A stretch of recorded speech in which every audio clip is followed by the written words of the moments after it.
तो हेलो बच्चों, कैसे हैं। स्वागत करता हूं एक बार फिर से आप सभी को अपने YouTube चैनल द लर्निंग हट में। बच्चों, आज के इस क्लास में आप लोगों के लिए फिर से काफी भी इंपॉर्टेंट क्वेश्चंस आप लोगों के बीच में लेकर आ गया हूं, जो द्विघात समीकरण से है।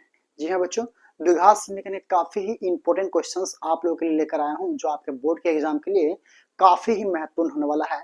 जी हाँ बच्चों, तो चलिए हम लोग स्टार्ट करते हैं आज के शानदार सेशन को। तो बच्चों, देख सकते हैं कि मैंने क्वेश्चन नंबर 1 लिखा है कि द्विघात समीकरण 9x² - 6x + 1 = 0 की विवेचक ज्ञात करें एवं फिर मूलों की प्रकृति बताएं। जी हाँ बच्चों, इस टाइप के क्वेश्चंस जो है आपके बोर्ड के एग्जाम में लगभग 2 नंबर के पूछे ही जाते हैं, ठीक है ना। तो आइए हम लोग इसका सॉल्यूशन करते हैं। तो इसको हल करने के लिए आपको करना क्या होगा, सबसे पहले देखिए यहाँ पे, ये देखिए सबसे पहले हमें ज्ञात करना है कि विवेचक ज्ञात करें। तो मैं आपको बता दूं कि विवेचक या विवेकतर, इसका एक और नाम है विवेकतर, ठीक है। इसका नाम विवेचक या तो विवेकतर भी होता है। अगर आपको कहे कि विवेकतर का मान निकाले या तो विवेचक का मान निकाले, तो एक ही तरीका अपनाना है आपको, ठीक है। तो आखिर विवेचक किसे कहते हैं, विवेचक किसे कहते हैं, तो b² - 4ac को हम लोग क्या कहते हैं, विवेचक कहते हैं। ओके बच्चों, तो देखिए हमें सबसे पहले विवेचक ज्ञात करना है, फिर मूलों की प्रकृति भी बताना है, ठीक है। तो आइए हम इसका हल करते हैं। तो हम यहाँ लिखते हैं हल, ठीक है। सबसे पहले जो आपका समीकरण हो उसको आप नीचे लिख लीजिए, ठीक है। समीकरण 9x² - 6x + 1, ठीक है। आपको इसमें क्या कर लेना है, सबसे पहले ए बी सी को निकाल लेना है, ठीक है। देखिए फर्स्ट वाला जो होता है वो हमारा क्या होता है, ए होता है, यानी x² का गुणज जो होगा हमारा ए कहलाएगा, और बिना x² का गुणज जो है हमारा बी कहलाएगा, और लास्ट में जो शेष बचेगा वो हमारा सी कहलाएगा, ठीक है। इतना ध्यान रखना है आपको। यानी ए बराबर कितना हो जाएगा, 9 हो जाएगा, और बी बराबर कितना हो जाएगा, बी बराबर हमारा -6 हो जाएगा, ठीक है। एंड सी बराबर कितना हो जाएगा, 1 हो जाएगा। तो सबसे पहले हमें निकालना है इस पे विवेचक, ठीक है ना। तो विवेचक जो किसे कहते हैं, विवेचक यानी कि b² - 4ac कहते हैं, ठीक है। तो यहां हम लिखेंगे विवेचक बराबर, विवेचक बराबर क्या होता है, b² - 4ac। ओके, तो अब इसमें हमें जो है ना बारी बारी से ए बी सी का वैल्यू इसमें पुट कर देना है, ठीक है। उसके बाद जो आंसर आएगा वो हमारा विवेचक कहलाएगा, ठीक है। तो आइए हम इसमें रख लेते हैं। तो बी की जगह पे कितना है, -6, -6 का होल स्क्वायर -4, और ए का मान कितना है 9, और सी का मान कितना है 1, ठीक है। इसको जब हम आगे बढ़ाते हैं तो क्या हो जाता है कि 6 × 36, ठीक है ना। माइनस के स्क्वायर माइनस प्लस हो जाएगा, 6 के स्क्वायर कितना हो जाएगा 36 हो जाएगा। उसके बाद माइनस से इसमें गुना कीजिए तो माइनस प्लस माइनस ही रह जाएगा, और 4 नंबर 36, 36 से कम 36। तो हमारा जो मान आया कितना आया 0। तो यही हमारा क्या होगा, आंसर हो जाएगा, ठीक है। तो सबसे पहले कह रहा था इसमें विवेचक ज्ञात करें, तो हमने विवेचक ज्ञात कर दिया, 0 आ गया। उसके बाद पुनः हमें इसमें फिर बताना है कि मूलों की प्रकृति भी बताइए, ठीक है। तो मूलों की प्रकृति भी हमें बताना है। तो देखिए मूलों की प्रकृति भी अगर जब भी बताना होगा ना, मूलों की प्रकृति अगर निकालना होगा, तो आपको सर्वप्रथम जो है विवेचक का मान निकालना ही होगा, ठीक है। मूलों की प्रकृति निकालने के लिए हमें विवेचक का मान पहले निकालना ही पड़ेगा। तो हमने यहाँ पे विवेचक का मान निकाल लिया था, तो इसी के सहायता से हम मूलों की प्रकृति ही बता देंगे, ठीक है। तो यहीं पे हम लिखेंगे अब मूलों की प्रकृति, मूलों की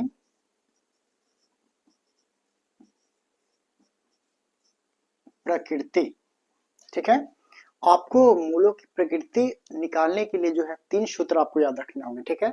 वो 3 सूत्र क्या होता है, आइए मैं आपको यहाँ पे बताता हूँ, ठीक है। देखिए अगर आपने b² - 4ac पे, ठीक है ना, इस सूत्र पे आप किसी भी गुणनखंड को आप अगर आप तोड़ते हैं, किसी भी द्विघात समीकरण को तोड़ते हैं, जैसे कि मैं यहाँ पर कुछ एग्जांपल ले लेता हूँ, 9x² - 7x + 4, ठीक है ना। मैंने यहाँ पर कोई एक द्विघात समीकरण ले लिया, ठीक है। यदि आप 20 का 4ac पे इस समीकरण को अगर तोड़ते हैं तो क्या हमें मिलता है, आइए हम चेक कर लेते हैं। चलिए बी की जगह पर -7 रख लेंगे होल स्क्वायर, -4 ए की जगह पर कितना रख लेंगे 9, सी की जगह पे 4, ठीक है। 7 का स्क्वायर हो जाएगा 49 और 4 नंबर 36, 36 चौका 144, ठीक है। 4 नंबर 36 चौका 36 चौका 144। यदि हम घटाते हैं तो हमें प्राप्त होता है 14 में स्नो गया तो 5 कितना बच जाएगा, 13 में स्नो गया तो 4, ठीक है ना। सॉरी 13 में 4 गया तो 9, यानी 95 हमारे पास प्राप्त होगा लेकिन माइनस का। ओके, तो देखिए बी स्क्वायर -4ac पे जब हमने तोड़ा तो -95 आया। तो अब बताइए आप कि बी स्क्वायर -4ac जो -95 है वो क्या है, वो 0 से बड़ा है कि छोटा है। 20 का -4ac जो -95 जो आया है ये 0 से बड़ा है कि छोटा है, तो आप कहिएगा कि सर ये छोटा है। जी हाँ, यानी कि ऋणात्मक जो भी संख्याएं होती है वो 0 से हमेशा छोटा ही होती है, ठीक है ना। 0 से हमेशा छोटा होती है और 0 से बड़ा यानी कि प्लस वाले संख्या जो है 0 से बड़ा होता है और माइनस वाली संख्या 0 से छोटी होती है। आपको इतना याद रख लेना है, ठीक है, समझ में आया। तो ये जो है हमारा बी स्क्वायर -4ac, ठीक है। यहाँ पे -95 0 से बड़ा है छोटा, आप बताइए -95 क्या है, वो 0 से छोटा है, यानी कौन 0 से छोटा है, ये जो बी स्क्वायर -4ac जो है वो 0 से छोटा है। ये किस मतलब ये जो है ये 0 से छोटा है, यानी कि इस प्रकार का जो लगाते हैं सिंबल वो किस तरफ जाएगा, वो किस तरफ जाएगा, इसको हमें छोटा दिखाना है ना, इसे छोटा दिखाना है, तो किस तरफ जाएगा, इस तरफ, है ना। यानी 0 बड़ा हो गया यहाँ पे और ये छोटा हो गया, ठीक है ना। ये जो मतलब दो जो मतलब दुनलिया जो होता है ना, ऐसे समझिए दुनलिया जो बड़ा होता है उसके तरफ होता है और एक नलिया जो छोटा होता है उसके तरफ होता है,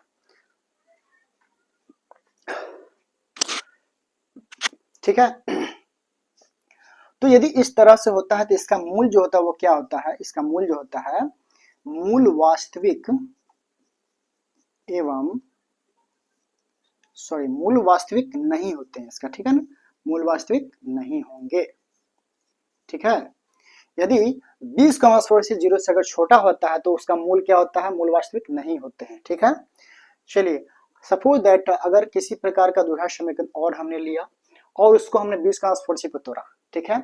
अगर उसका वैल्यू आपको अब मान लेते हैं यहाँ पे 95 आ जाता, यहाँ पे मान लेते हैं कि 95 आता तो क्या होता, तो 95 तो हमारा प्लस में आया, यानी कि 20 का मान हमारा प्लस में आया। तो अब आप बताइए कि वो 95 जो है 0 से छोटा है कि बड़ा है, 0 से छोटा है या बड़ा है, तो आप कहिएगा सर 0 से तो बड़ा है 95, है ना।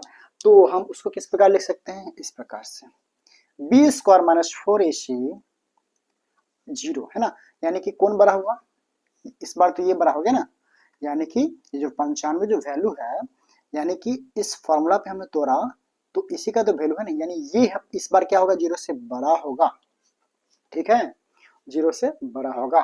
तो यदि 0 से बड़ा होता है तो उसका जो मूल होता है वो क्या होता है, उसका जो मूल होता है मूल वास्तविक एवं असमान, ठीक है, इसको आपको याद रखना है, ठीक है। अब तो हमने यहाँ पर दो कंडीशन लेकर बताए, यदि माइनस में वैल्यू आता है तो मूल वास्तविक नहीं होते हैं और यदि प्लस में आता है तो मूल वास्तविक एवं असमान होते हैं। और यदि हमने 20 का मान 4ac पे अगर किसी द्विघात समीकरण को तोड़ा और उसका वैल्यू अगर 0 आ जाता है तो उसका जो मूल होता है, मान लेते हैं अगर 0 आता है तो उसका मूल क्या होता है, मूल वास्तविक एवं समान होता है, ठीक है, मूल वास्तविक एवं समान। ओके बच्चों, तो हम आशा करते हैं कि आपको ये फॉर्मूला जो है समझ में आ गया होगा, ठीक है ना। ये फॉर्मूला है, ठीक है ना, 1 2 और ये जो 0 है ना ये किसके बराबर आया, 20 का -4ac बराबर 0 के बराबर आया, ठीक है ना। तो यदि इस तरह कंडीशन होते हैं 0 आते हैं तो मूल वास्तविक समान होते हैं या तो बराबर होते हैं, ठीक है। तो इसी तीनों फॉर्मूला के माध्यम से जो है आप इस तरह के क्वेश्चंस को सॉल्व कर सकते हैं। यदि मूलों की प्रकृति आपको अगर कहे ज्ञात करने के लिए तो इस तीनों फॉर्मूला को याद रखना काफी महत्वपूर्ण है। अगर ये फॉर्मूला आपको याद नहीं रहते हैं तो मूलों की प्रकृति आप नहीं ज्ञात कर सकते हैं, ठीक है। तो इसमें आप बताइए कि जब हमने बीजगणित पे इस क्वेश्चंस को बनाया हमने तो उसका वैल्यू कितना आया, 0 आया।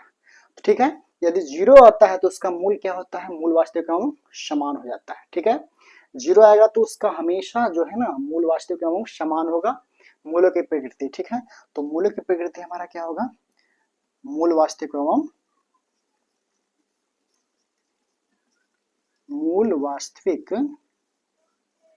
एवं समान होंगे। ठीक है, क्योंकि B square minus 4ac is equal to 0 हमें प्राप्त हुआ है। ठीक है, यहाँ पे हमें 0 प्राप्त हुआ, इसीलिए इसका मूल वास्तविक अंक समान हुआ। ठीक है, तो बच्चों हम आशा करते हैं क्वेश्चंस आपको काफी अच्छी तरह से समझ में आ गया होगा। तो चलिए बढ़ते हैं अगले क्वेश्चन की तरफ। तो बच्चों आइए अब हम लोग क्वेश्चन नंबर 2 का सॉल्व करते हैं। क्वेश्चन नंबर 2 में क्या कह रहा है, कह रहा है कि समीकरण x plus 1/x is equal to 3 और x is not equal to 0, ठीक है, के मूलों को ज्ञात करें।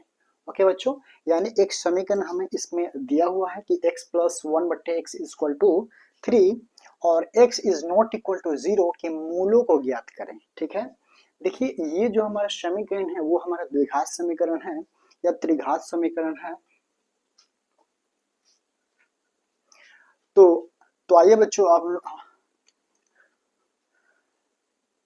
हम लोग क्वेश्चन नंबर 2 को सॉल्व करते हैं। क्वेश्चन 2 में कह रहा है कि समीकरण x प्लस 1/x बराबर 3 और x is not equal to 0 के मूलों को ज्ञात करें। ठीक है बच्चों, यानी ये जो समीकरण दिया हुआ है इसका हमें क्या ज्ञात करना है, मूलों को ज्ञात करना हो। इसका मतलब जो होता है वो क्या होता है, देखिए यहाँ पर अगर रहता है x बराबर 0 तो इसका मतलब क्या होता है, ये जो समीकरण है इसमें हमें x के जगह पर 0 को रखना होता। ठीक है, इस प्रकार से अगर रहता तो, और यहाँ पर क्वेश्चन में इस तरह से कर दिया हुआ है ना, कि बच्चे लोग जो है फंस जाए। ठीक है, तो ऐसी गलती कभी नहीं करना है। क्या गलती नहीं करना है कि यहाँ पे जो है ना x बराबर 0 का वैल्यू इसमें नहीं रखना है। ठीक है, इसका मतलब होता है 0 के बराबर नहीं। ठीक है ना, यानी 0 नहीं रखना है इसमें। ठीक है, x का वैल्यू 0 नहीं रखना है। ठीक है, समझ में आ गया। तो आइए हम लोग इसका सॉल्यूशन करते हैं। ठीक है, तो हम यहाँ पे हल लिखेंगे। सबसे पहले जो समीकरण दिया हुआ उसको आप नीचे में लिख लीजिए। तो x plus 1/x is equal to 3। ठीक है, आइए इसको हम बट्टा पर का जोड़ कर लेंगे। x एक x का एलसीएम x हो जाएगा, x x x मतलब तो x में x कितना हुआ, x का स्क्वायर प्लस x x में कटा 1 मतलब तो 1 से गुना हो जाएगा 3। ठीक है, इसको अब हम क्या कर सकते हैं, एक्स स्क्वायर में तो 1 जुट नहीं सकता है तो आपको इसको कैंचा गुना कर लेना है। ठीक है, एक्स स्क्वायर प्लस 1 से 1 में किया तो कितना हुआ, एक्स स्क्वायर प्लस 1 और 3 से x में किया तो हमने कितना हुआ 3x। ठीक है, अब इसके बाद हमें क्या करना है, एक्स स्क्वायर गुणनखंड के रूप में हम इसको सजा लेंगे। तो एक्स स्क्वायर ये प्लस 3x उधर है तो इधर आ जाएगा तो कितना हो जाएगा, माइनस 3x हो जाएगा और ये प्लस 1 का प्लस 1 इधर ही रह जाएगा, बराबर में क्या बच गया, 0 बच गया। ठीक है, तो देखिए हमें इस मूलों को ज्ञात करना है। ठीक है, तो यहाँ पे आप देख सकते हैं कि यहाँ द्विघात समीकरण आया है। ठीक है, तो द्विघात समीकरण के जो मूल होते हैं वो कितने होते हैं, 2 होते हैं। द्विघात समीकरण के कितने मूल होते हैं, 2 होते हैं। ठीक है, तो मूल ज्ञात करने के लिए आपको जो है ना उसका गुणनखंड करना पड़ेगा। ठीक है, गुणनखंड करते हैं तो उसका जो आंसर हमारा आएगा वो मूलों के रूप में आ जाता है। ठीक है, तो आइए हम लोग उसका गुणनखंड करके चेक कर लेते हैं। तो आप देख सकते हैं कि यहाँ पर बीच में -3 है। ठीक है, ये एक्स स्क्वायर के बगल में कुछ नहीं यानी कि क्या है, 1 है। कितना है, 1 है। ठीक है, तो हमें जो है गुना करने पे यानी कि गुना करने पर 1x स्क्वायर, देखिए 1x स्क्वायर से, देखिए द्विघात समीकरण के ये जो गुणनखंड जो आया है ना उसको बनाने के लिए आपको करना क्या होगा, ये जो एक x स्क्वायर है ना उससे आपको 1 में गुना करना पड़ेगा। ठीक है, यानी 1x स्क्वायर से x 1 में गुना करते हैं तो हमारा x स्क्वायर ही आएगा। ठीक है, तो हमें ऐसी कोई दो संख्या लेनी है ना, ऐसी कोई दो संख्या लेनी है यानी कि जिसे गुना करने पर एक्स स्क्वायर आ जाए। ठीक है, एक्स स्क्वायर और जोड़ने या घटाने पर -3x भी आ जाए, यानी ऐसी दो संख्या लेनी है जिसे गुना करने पर यानी कि एक्स स्क्वायर भी आ जाए और जोड़ने या घटाने पर -3 भी आ जाए, मतलब -3x भी आ जाए। ठीक है, तो हमें ऐसी संख्या खोजनी होगी। ठीक है ना, तो कहाँ से हम खोज सकते हैं, आइए हम बताते हैं। यहाँ पे जो 1 है ना 1, तो 1 से जब हमने 1 में गुना किया तो कितना हो जाएगा 1 हो जाएगा। ठीक है, फर्स्ट वाला और लास्ट वाला का गुना आपको करना है, तो कितना हो गया 1 हो गया। यदि आप इसका अभाज्य गुणनखंड करते हैं तो क्या प्राप्त होता है, आइए देख लेते हैं। तो 1 से तो 1 मरतबे ही कटेगा, तो इसी में से आपको ढूंढना पड़ेगा, यानी 1 1 2। देखिए इसी को आपको जोड़ जोड़ कर चेक कर लेना है। 1 1 कितना हुआ 2, 1 में 1 से गुना किया तो 1, गुना करने पर तो हमें आ गया, लेकिन जोड़ने पर तो 2 आ रहा है ना, हमें तो लाना है -3। तो अब आप हम क्या कर सकते हैं, यहाँ पर कोई उपाय नहीं नजर आ रहा है, तो जब कोई उपाय नजर नहीं आए तो ब्रह्मास्त्र का यूज कर लेना है। ठीक है ना, जब कोई उपाय नजर नहीं आता है तो हमें ब्रह्मास्त्र का यूज कर लेना है। और वो ब्रह्मास्त्र क्या है, आइए हम बताते हैं। देखिए वो ब्रह्मास्त्र जो है हमारा वो क्या है, यहाँ पर हम ब्रह्मास्त्र का यूज कर लेते हैं। वो ब्रह्मास्त्र जो है हमारा वो है क्या है, द्विघात सूत्र। ओके, हम लोग जो है द्विघात सूत्र को ही ब्रह्मास्त्र इसमें कहते हैं। अगर गुणनखंड जो है नहीं होता है ना, तो द्विघात सूत्र के माध्यम से उसका सॉल्यूशन कर सकते हैं। ठीक है, तो क्वेश्चन में हमारे x है, तो आपको x बराबर लिख लेना है। उसका फॉर्मूला जो होता है वो होता है कि -b plus minus root under b² - 4ac और बट्टे 2a। ठीक है, इसमें अब आपको क्या करना है, यहाँ पे आप देख सकते हैं कि a बराबर जो हमारा कितना है 1 है, x² गुणज a हो जाएगा, और b बराबर कितना हो जाएगा, वो हो जाएगा -3, और c बराबर कितना हो जाएगा 1। ठीक है, अब इन्हीं सब वैल्यू को जो है आपको इसमें पुट कर देना है, अर्थात रख देना है। ठीक है, तो आइए हम लोग रखते हैं बारी बारी से।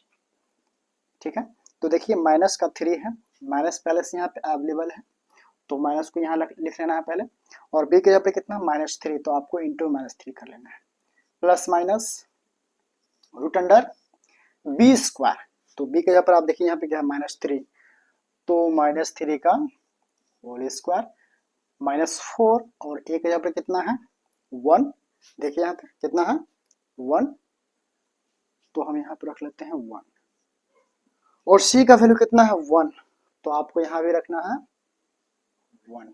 ठीक है, चलिए बट्टे में हमें क्या है, ठीक है, चलिए यहाँ पे 2 है, और a के जगह पे हमें कितना रखना है, देखिए आप लोगों के यहाँ पे कितना है 1, तो हम रख लेते हैं यहाँ पे 1। ठीक है, चलिए आगे की ओर बढ़ते हैं, तो हमें क्या मिलता है, माइनस माइनस क्या हो जाएगा प्लस, यानी कि 3 रह जाएगा। ठीक है, प्लस माइनस, चलिए माइनस का स्क्वायर हो जाएगा प्लस। ठीक है, देखिए ये माइनस के पावर में 2, यानी कि माइनस को भी 2 बार हम लिखेंगे, यानी माइनस माइनस क्या हो जाएगा प्लस, 3 की पावर में 2, यानी कि 3 गुने 3 बराबर कितना हो जाएगा 9। तो चलिए हम यहाँ पर 9 लिख लेते हैं। ठीक है, माइनस का माइनस, 4 इंटू 1 यानी कि 4 इंटू 1 कितना हो जाएगा 4 ही हो जाएगा। ठीक है, चलिए 2 एकम 2, ओके, 3 का 3 प्लस माइनस, और 9 में से 4 घटाएंगे तो बताइए कितना होगा, कितना होगा 5 होगा, और क्या होगा बट्टे का 2। देखिए अब यहाँ पे हम क्या कर सकते हैं, यहाँ पे रुकिए रुकिए, कोई मिस्टेक हो रहा है, क्या मिस्टेक हुआ यहाँ पे हमारा, ये जो रूट है ये कैसे हट जाएगा इसमें से, जब तक उसका वर्गमूल नहीं है तब तक कैसे हटेगा। ठीक है ना, तो इस पे आपको ध्यान देना है।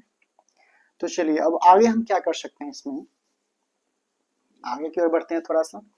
यहाँ पे जो 3 प्लस √5 माइनस √5/2 जो आया है, तो इसको आगे बढ़ाने के लिए हम क्या कर सकते हैं, क्या करेंगे, 3 में तो √5 को हम जोड़ नहीं सकते, क्योंकि बिना रूट वाला संख्या और रूट वाला संख्या को हम नहीं जोड़ सकते हैं कभी भी नहीं। ठीक है ना, वो वैसे का वैसे ही रह जाएगा, तो इसको हम जो है ना अलग अलग हम लिख लेते हैं। अतः यहीं पर हमारा आंसर आ गया, अतः x बराबर एक बार हम क्या कर लेंगे, 3 और प्लस √5 को एक बार लिख लेंगे, 3 प्लस √5 अब बट्टे में 2। ठीक है, और एक बार हम लिख लेंगे 3 माइनस √5, 3 माइनस √5/2, तो हमने कुछ इस प्रकार से इसे लिख दिया है। ठीक है, तो यही हमारा क्या होगा, आंसर होगा। तो बच्चों हम आशा करते हैं क्वेश्चंस जो आप लोगों के दिमाग में जो है काफी अच्छी तरह से सेट हो गया होगा। तो चलिए बच्चों अब हम लोग अगले क्वेश्चन की तरफ बढ़ते हैं। तो आइए बच्चों अब हम लोग क्वेश्चन नंबर 3 को देखते हैं। क्या कर रहा है इस क्वेश्चन में, सबसे पहले हम लोग पढ़ के देखते हैं। आइए, तो k के किस मान के लिए समीकरण kx into x minus two plus six is equal to 0 के मूल बराबर है। जी हाँ बच्चों, मैं एक बार फिर से क्वेश्चन को पढ़ के बताता हूँ कि k के किस मान के लिए समीकरण kx into x minus two plus six बराबर 0 के मूल बराबर है। ठीक है, देखिए ये क्वेश्चन जो है आपका 2024 के बोर्ड एग्जाम में एनुअल वार्षिक परीक्षा में जो है पूछा गया है, तो काफी भी आया। ठीक है, इस तरह क्वेश्चंस जो है आपको बदल बदल के पूछे जाते हैं। ठीक है, यहाँ पे गुणनखंड कोई भी दे दिया जाएगा आपको। ठीक है, और उसके मूल बराबर लिख दिया जाएगा। ठीक है, तो बदल बदल के जो आपको क्वेश्चन पूछे जाते हैं। ठीक है, तो आपको बस मेथड आपको याद रखना है किस प्रकार से बनाना होता है, तो आपसे एक भी क्वेश्चन नहीं छूटेगा। ठीक है, तो हमने जो फर्स्ट क्वेश्चन जिस तरह से बनाया था, तो उसमें मतलब मूल बराबर, मूल वास्तविक और असमान और मूल वास्तविक नहीं होंगे। ठीक है, तो वो मैंने बताया था, तो उसी के आधार पर जो हमें जो है इसे सॉल्व करना है। ठीक है, तो देखिए सबसे पहले जो हमारा द्विघात समीकरण होगा उसे आपको नीचे लिख लेना है। आइए हम हल करते हैं। ठीक है, हल हमने लिख दिया। जो द्विघात समीकरण है आपको नीचे लेकर आना है। ठीक है, के x into x minus two plus का सिक्स इज इक्वल टू 0। ठीक है, ये हमने लिख दिया। तो आपको इसे बनाना है, तो सबसे पहले इसका जो इंटू है उसको तोड़ना होगा। ठीक है,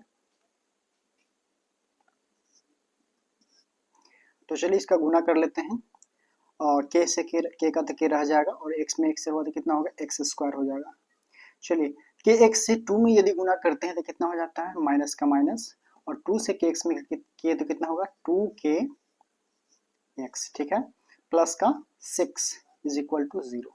ठीक है, देखिए अगर यहाँ पे किसी भी प्रकार का द्विघात समीकरण दिया हो और कहे कि उसका मूल बराबर होगा, मूल बराबर होगा, मूल वास्तविक एवं समान होगा, मूल वास्तविक नहीं होंगे, या तो मूल वास्तविक असमान होंगे। अगर यहाँ पे लिखा रहे और कहे कि k का मान निकाले, p का मान निकाले, चाहे किसी चीज का ही मान निकाले। ठीक है, तो मूल बराबर का जो सूत्र होता है वो क्या होता है, क्या होता है, देखिए यहाँ पे मूल वास्तविक एवं असमान, मूल वास्तविक एवं असमान। अगर आपसे यहाँ पे अगर लिखा रहे कि मूल वास्तविक और असमान, तो आपको यूज करना है B square minus four A C is greater than 0। B square four A C is greater than 0, यानी कि ये बड़ा हो जाएगा। ठीक है, अगर आपको लिखा रहे कि मूल वास्तविक नहीं होंगे, मूल वास्तविक नहीं होंगे, तो फिर आपको यहाँ पे किसका फॉर्मूला यूज कर लेना है, वो कर लेना है कि B square minus four A C is lower than 0, यानी कि 0 बड़ा हो जाता है। ठीक है, यानी इसमें आपका जो है प्लस का सिंबल आता है, बीस का स्पर्श तोड़ते हैं, और इसमें आपका माइनस का सिंबल आता है, इसलिए इस तरह से सूत्र हो जाता है। और यदि यहाँ पे जैसे कि ये पूछा हुआ है कि मूल वास्तविक एवं असमान होंगे, मूल वास्तविक एवं समान यहाँ लिखना है। ठीक है ना, समान या तो बराबर। ठीक है, तो इस तरह से अगर क्वेश्चन में रहे तो आपको क्या करना है, वहां पे लिखना होगा कि B square minus four A C is equal to 0। ठीक है, इस फॉर्मूला का यूज कर लेना है। तो क्वेश्चन में देख सकते हैं कि यहाँ पर लिखा है मूल बराबर है, यानी कि मूल वास्तविक और समान या तो मूल बराबर। ठीक है, तो आपको इस फॉर्मूला को यहाँ पर लेकर आना है। ठीक है, तो यहाँ सबसे पहले देखिए, इसमें यदि हम मतलब इस फॉर्मूला पे हम अगर इसको सजाएंगे तो आपको ए बी सी डी, तो मतलब ए बी सी का वैल्यू आपको चाहिए, तो हम यहाँ पे सबसे पहले ए बी सी लिख लेते हैं। ठीक है, अब बताइए इसमें ए बराबर क्या होगा, ए बराबर क्या होगा, देखिए ये जो गुणन मतलब जो समीकरण जो दिया हुआ है ना, उसमें यानी कि एक्स का समीकरण है, तो एक्स स्क्वायर का जो गुना है वो हमारा क्या होगा, ए होगा। ठीक है, यानी ये हमारा के ए बराबर के हो जाएगा, और बी बराबर कितना हो जाएगा, एक्स को छोड़ के, एक्स को छोड़ के, तो ये बी बराबर कितना हो जाएगा, माइनस का 2k, और सी बराबर कितना हो जाएगा, 6 का 6। ओके, अब हमें वो फॉर्मूला का यूज कर लेना है। ठीक है, अब हम क्या करेंगे, फॉर्मूला का यूज करेंगे, तो यहाँ हम लिखेंगे कि B square minus four A C is equal to 0। तो आइए हम b के जगह पर कितना है यहाँ पर 2k, तो हमने लिख दिया यहाँ पे 2k होल स्क्वायर फिर -4 a के जगह पर कितना है तो k हमने लिख दिया, और c के जगह पर 6 तो बराबर का 0। ठीक है, आइए हम इसका स्क्वायर कर लेते हैं। तो माइनस माइनस प्लस, 2 दूना 4, और k का स्क्वायर कितना हो जाएगा बताइए, k स्क्वायर, चलिए इसको गुना कर लीजिए, 4 छक्का 24 के बराबर में 0। देखिए यहाँ पे अब हम क्या कर सकते हैं, इसको आपको 4 के 24 के को उधर भेज देना है। ठीक है, 4k स्क्वायर को इधर रहने देते हैं बराबर में 24k।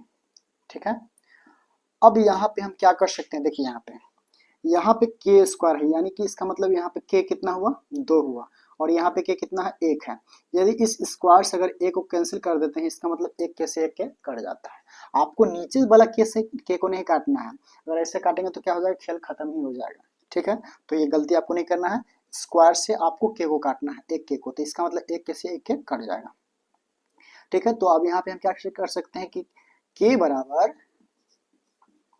24/4 यानी कि 6 से कट जाएगा, तो हमारा k का मान कितना आ गया, 6 आ गया।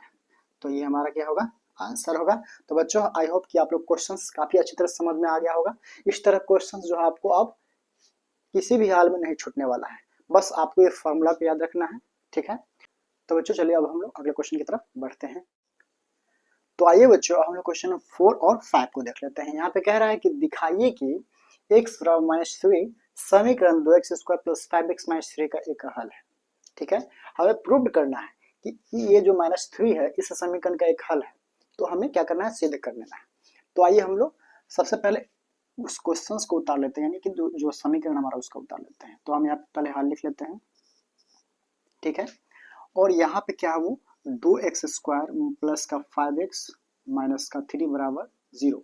ठीक है, तो हम यहाँ पे क्या कर सकते हैं, ये जो x बराबर -3 जो दिया हुआ है, x बराबर -3, आपको क्या करना है, जहां जहां इसमें x होगा ना उस सभी को, मतलब सभी जगह पे आपको x का वैल्यू जो है फिल कर देना है। तो 2 का 2 और x के जगह पे हमने 3 रख दिया स्क्वायर, प्लस का 5 गुने -3 बराबर 0। 2 3 तिया कितना हो जाएगा, 9, माइनस का स्क्वायर प्लस हो जाएगा, 3 तिया 9 हो जाएगा, प्लस माइनस माइनस 5 तिया बराबर 0, 2 9 18, और माइनस और ये माइनस क्या हो, दोनों ऐड हो जाएगा क्योंकि दोनों सेम चिन्ह है, तो इसको हम जोड़ सकते हैं, बराबर 0। तो 18 में 60 रहते कितना होगा, 0 बराबर 0।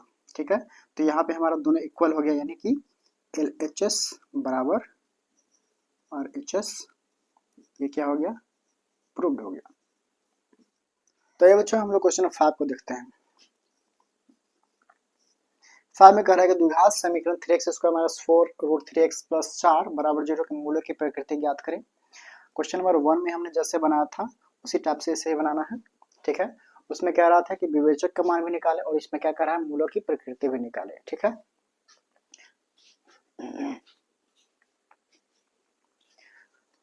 तो मूल्यों की प्रकृति अगर ज्ञात करना होगा तो मैंने आपको बताया है कि उसे भी आपको 20 का स्क्वायर पे ही तोड़ना होगा। ठीक है, तो सबसे पहले जो समीकरण है उसको आप नीचे लिख लीजिए।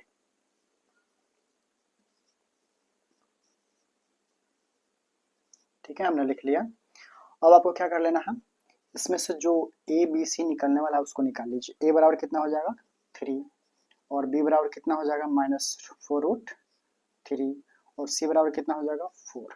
ठीक है, हमने लिख लिया। अब इसे हमें b² - 4 इसी पे तोड़ना है। ठीक है, यानी विवेचक जो होता है, विवेचक बराबर वो क्या होता है, b² - 4ac। ओके, तो b के जगह पर हमने कितना रखना है, -4√3 का होल स्क्वायर, फिर -4, a के जगह पे कितना रखना है, 3, c के जगह पे 4। देखिए अब इसको गुना करना है। ठीक है, इसको आपको समझना है। देखिए -4√3 गुने -4√3, माइनस माइनस तो प्लस हो गया। ठीक है, प्लस लिखने की कोई जरूरत नहीं है, 4 चौका 16, और √3 से √3 में यदि गुना करते हैं तो कितना आता है, √9, और 9 का वर्गमूल कितना हो गया, 3। एक तरीका तो ये है, और √3 से यदि √3 में गुना करते हैं तो क्या हो जाता है, उसका होल स्क्वायर। जैसे कि x में x से करते हैं तो x का होल स्क्वायर हो जाता है कि नहीं, उसी तरह से सेम चीज का अगर गुना होता है तो उसका होल स्क्वायर। तो यदि स्क्वायर हटता है तो रूट भी क्या हो जाता है, हट जाता है। ठीक है, देखिए एक शॉर्टकट ट्रिक मैं आपको बताता हूँ। सेम चीज यानी सेम अंक रहे ना, अगर वो रूट में दोनों रहे तो उसका गुना करना है ना, अगर उसको गुना करना होगा तो डायरेक्टली आप उसको एक अंक कर दीजिए बिना रूट का। जैसे कि देखिए रूट थ्री से रूट थ्री में किया तो कितना हो, 3। रूट फाइव से रूट फाइव में किया तो कितना हो गया, 5। ठीक है, रूट सिक्स में रूट सिक्स से गुना किया तो कितना हो गया, 6। कैसे होगा, रूट छः से रूट छः में गुना हुआ तो रूट 36, 36 वर्गमूल 6। ठीक है, तो इतना कौन करने जाएगा, आपको शॉर्टकट याद रखना है। ठीक है, तो आइए अब हम लोग यहाँ पे लिख लेते हैं। सबसे पहले इसको गुना कर लीजिए आपको, यानी कि 4 छक्का 16 हमने लिख लिया, और रूट 3 से रूट 3 में किया तो कितना हुआ, 3 हो गया। तो 16 थे कितना हो गया, 48। ठीक है, तो आपको यहाँ लिख लेना है 48। आइए इसको गुना कर लेते हैं, माइनस का माइनस, 4 3 12 12 चौके 48। तो हम घटाने पर हमें 0 प्राप्त होता है। तो हमें मूलों की प्रकृति बतानी थी, तो जब भी मूलों की प्रकृति बताना हो तो आपको उसे मूल वास्तविक और समान, या तो मूल वास्तविक नहीं होंगे, या तो मूल वास्तविक और समान, या तो बराबर, उसी तरह से आपको इसमें लिखना होगा। तो जब भी 0 आता है तो आपको पता है क्या लिखना पड़ेगा, मूल वास्तविक एवं समान। ठीक है, तो यही हमारा मूलों की प्रकृति हो जाएगा। ठीक है बच्चों, तो बच्चों हम आशा करते हैं कि आज के क्लास में जितने क्वेश्चन बताए गए हैं आप लोग के दिमाग में एकदम अच्छी तरह से सेट हो गया होगा। ठीक है, तो चलिए बच्चों मिलते हैं नेक्स्ट वीडियो में, तब तक के लिए बाय बच्चों।